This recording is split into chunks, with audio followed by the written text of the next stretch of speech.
ছোৱালীৰ বয়স 14 ক্লাছ 8ত পঢ়ে লৰাৰ বয়স 16 এবাৰ মেট্ৰিক দিব মাক দেউতাক সিহঁতক লৈ ব্যস্ত কি পৰীক্ষা কিমান নম্বৰ পালা পঢ়া টেবুলত সিহঁত ব্যস্ত কি কৰিছা বাবু ভাত খালা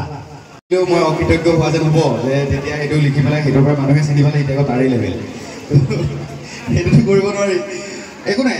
এই যিটো প্ৰতিবেদন বা যিটো নিউজ আছিলে এই নিউজটোতো মটিভেশ্যনে আছিলে কিন্তু লিটাৰেলি তাৰমানে কাহিনী এটা এনেকুৱা আছিলে ছোৱালীজনীৰ বয়স সঁচাকৈ 14 আছিলে আৰু ল'ৰাটোৰ বয়স 16 আছিলে তো এতিয়া মই যিখিনি কথা ক'লোঁ সেই কথাখিনি তেওঁলোকে বুজি নাপাই পেলাই প্ৰেমত মতলীয়া হৈ ছোৱালীজনীক পলুৱাই লৈ আনিলে ছোৱালীজনীৰ মাহীয়েক নে পেহীয়েকে মানে ধৰি আধা বাটতে কৈছে যে তই যে এজনী ছোৱালী লৈ আনিছ খুৱাব পিন্ধাব পাৰিবি এই ধৰণে কোৱা কথা তাৰপিছত মই এইটো মোৰ একচুৱেলি 5 নম্বৰ মানৰ আছিলে নিউজ তেনেকুৱা লিখা মই আগতে 4টা আছিলে কিন্তু এইটো চলি গ'ল তো মাজৰ আৰম্ভণিৰ গ্ৰাফিক্স কিবা কিবি অলপ ভাষা কিবা কিবি অলপ আছিলে কিন্তু মাজৰ লাইনকেইটা অলপ তেনেকুৱা আছিলে ছোৱালীৰ বয়স 14 ক্লাছ 8ত পঢ়ে লৰাৰ বয়স 16 এবাৰ মেট্ৰিক দিব মাক দেউতাক সিহঁতক লৈ ব্যস্ত কি পৰীক্ষা কিমান নম্বৰ পালা পঢ়া টেবুলত সিহঁত ব্যস্ত কি কৰিছা বাবু ভাত খালা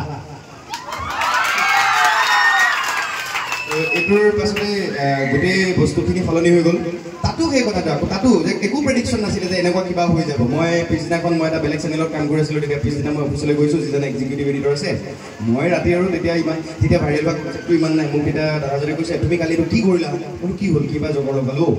তাৰপিছত কৈছে ইণ্টাৰনেটটো খুচৰি চোৱা পেজটো চোৱা এবাৰ পেজটো চাইছোঁ হাহাকাৰ হৈ আছে গতিকে তেনেকুৱা কথাখিনি সকলোৰে ভাল হওক আৰু মানে বেছি কিবা বস্তুক লৈ টেনশ্যন হয় ফ্ৰাষ্ট্ৰেশ্যন বা ডিপ্ৰেশ্যন টাইপ হয় যদি লাগে তেতিয়া ভাবিলে অলপ শুই লওঁ যি হয় হৈ থাকিব এনেকৈ ভাবিলে বাকী চব চিজিল হৈ গৈ থাকিব একো প্ৰব্লেম সকলোৰে ভাল হ'ব